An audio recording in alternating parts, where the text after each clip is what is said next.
જય માતાજી મિત્રો, સ્વાગત છે તમારું ફરી આજના નવા વિડીયોમાં। તો મિત્રો, આજે આપણે વાત કરવા જઈ રહ્યા છે ખેડૂતોને મોટો લાભ થવાનો છે તેના વિશે। મગફળી, મગ, સોયાબીન ખરીદીનો આરામ સરકાર આપશે અને સહાય પણ 2000 રૂપિયાની આપશે। તો મિત્રો, મગફળી, મગ, સોયાબીનની ખરીદી હવે સરકાર દ્વારા ચાલુ કરી દેવામાં આવી છે। તો તેના કેટલા કેન્દ્રો છે અને કેટલાનો તમને સહાય મળવાની છે તેની સંપૂર્ણ માહિતી અને ટેકાના ભાવની પણ માહિતી તમને આગળના વિડીયોમાં જોવા મળશે। તો વિડીયોને બિલકુલ સ્કીપ કરતા નહીં, વિડીયોના અંત સુધી બન્યા રહેજો અને વિડીયો પસંદ આવે તો વિડીયોને લાઇક કરજો અને ચેનલ પર નવા હોય તો ચેનલને સબસ્ક્રાઈબ કરજો અને કોઈ પણ પ્રકારનો પ્રશ્ન હોય તો કોમેન્ટમાં જરૂરથી જણાવજો। તો મિત્રો, ખેડૂતો માટે સરકારનો મોટો નિર્ણય। મુખ્યમંત્રી ભૂપેન્દ્ર પટેલના નિર્દેશન હેઠળ ખેડૂતો પાસેથી 15,000 કરોડથી વધુ મૂલ્યની મગફળી, મગ, અડદ અને સોયાબીનની ખરીદીનો નિર્ણય કરવામાં આવ્યો છે, જેના પગલે આજે ટેકાના ભાવે ખરીફ પાકોની ખરીદીનો રાજ્યવ્યાપી શુભારંભ થયો છે।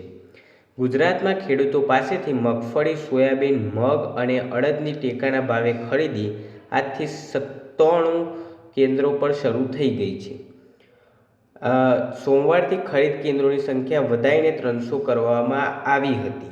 આખી ખરીદી પ્રક્રિયા પર સીસીટીવી દ્વારા લાઈવ સ્ટ્રીમિંગ સાથે કૃષિ વિભાગમાં દેખરેખ રાખવામાં આવશે, જેમાં ક્લાસ 1-2ના અધિકારીઓ કેન્દ્ર પર હાજર રહેશે। આ પગલું ખેડૂતોને તેમના પાક પોષણ શ્રમ ભાવ સુનિશ્ચિત કરશે। તો મિત્રો, ખેડૂતોની મુખ્ય 3 માંગણીઓની વાત કરીએ તો પહેલું છે પાક ધિરાણ માફી। ગુજરાતના ખેડૂતોનું 2 હેક્ટરની મર્યાદામાં 3 લાખ સુધીનું પાક ધિરાણ માફ કરવું। જે વ્યક્તિઓએ પાક ધિરાણ ન લીધી હોય તેમના ખાતામાં સરકાર દ્વારા 3 લાખ રૂપિયા જમા કરવામાં આવે। બીજી છે વીમાની રકમ ચૂકવણી। વર્ષ 2019નો પાક વીમો પાસ થયેલ હોવા છતાં જેની રકમ મોટાભાગના ખેડૂતોના એકાઉન્ટ સુધી પહોંચી નથી, તે બાકી રકમ ખેડૂતોને તાત્કાલિક આપવામાં આવે। ત્રીજું છે મગફળીની ખરીદી। ટેકાના ભાવે થઈ રહેલી મગફળીની ખરીદીમાં પ્રતિ 2 હેક્ટર સુધીની મર્યાદામાં 200 મણ મગફળીની ખરીદી કરવામાં આવે। સાથે ચાલુ વર્ષે માવઠાને કારણે પલળેલી મગફળી પણ ટેકાના ભાવે ખરીદી લેવામાં આવે। હવે વિભાગે જણાવ્યું છે કે તેઓએ પોર્ટલ પર જમીન રેકોર્ડ અને પાકની માહિતી જેવા તેમના દસ્તાવેજ સબમિટ કરવા પડશે। પીએમ કિસાન યોજના માટે જમીન માલિકીના દસ્તાવેજો જરૂરી છે। જો તમે આ દસ્તાવેજ સબમિટ કર્યા નથી તો તમને મુશ્કેલીઓનો સામનો કરવો પડે છે। એવું પણ જોવા મળી રહ્યું છે કે ઘણા ખેડૂતોએ હજુ સુધી તેમનું ખેડૂત ઓળખપત્ર મેળવ્યો નથી। 21મો હપ્તો આવવામાં વધુ સમય બાકી નથી, તેથી આ પ્રક્રિયા શક્ય તેટલી ઝડપથી પૂર્ણ કરો। સરકારે સ્પષ્ટપણે જણાવ્યું છે કે ખેડૂત ઓળખપત્ર વિનાના ખેડૂતોને સરકારી યોજનાઓનો લાભ મળશે નહીં। તમે ખેડૂત ઓળખપત્ર કેવી રીતે બનાવશો પર ક્લિક કરીને સંપૂર્ણ માહિતી મેળવી શકો છો। તો મિત્રો, તેની સાથે સાથે આપણે 21મા હપ્તાની પણ વાત કરી લઈએ તો 21મો હપ્તો નવેમ્બર મહિનાના અંતિમ અઠવાડિયા અથવા ડિસેમ્બર મહિનાના પ્રથમ અઠવાડિયામાં આવી શકે છે। તો તમારે જો ઈ-કેવાયસી અને આધાર લિંકિંગ બાકી હોય તો તે જેટલું ઝડપી બને તેટલું ઝડપી કરાવી લેજો। અને મિત્રો, 2000 હપ્તાને લઈને સરકારની જાહેરાત। સરકારે જણાવ્યું છે કે ઘણા ખેડૂતો યોજનાના નિયમો અનુસાર અરજી કરી નથી।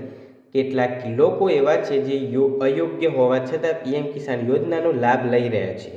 તપાસમાં એ પણ સામે આવ્યું છે કે ઘણા પરિવારોમાં પતિ પત્ની કે સગીર બાળકોએ પણ અલગ અલગ અરજી કરીને લાભ લીધો છે, જ્યારે યોજનાઓનો લાભ પરિવારના ફક્ત એક જ સભ્યને મળવો જોઈએ।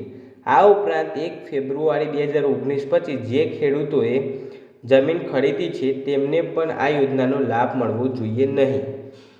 તો મિત્રો, આ હતી જે ખેડૂતોના લાભ અને નુકસાન વિશેની વાતો। તો મિત્રો, તમને આ વિડીયો પસંદ આવ્યો હોય તો વિડીયોને લાઇક કરજો અને ચેનલ પર નવા હોય તો ચેનલને સબસ્ક્રાઈબ કરજો અને કોઈ પણ પ્રકારનો પ્રશ્ન હોય તો કોમેન્ટમાં જરૂરથી જણાવજો। તો મિત્રો, 21મો હપ્તો નવેમ્બર મહિનાના અંતિમ અઠવાડિયા અથવા ડિસેમ્બર મહિનાના પ્રથમ અઠવાડિયામાં પાક્કો 100% આવી જશે। તો તેની પણ જો તમને માહિતી જોઈતી હોય તો તેનો પણ વિડીયો આપણે આપણી ચેનલ પર અપલોડ કરેલો છે, તો તે જોઈ લેવો. મળીએ બીજા વિડીયોમાં.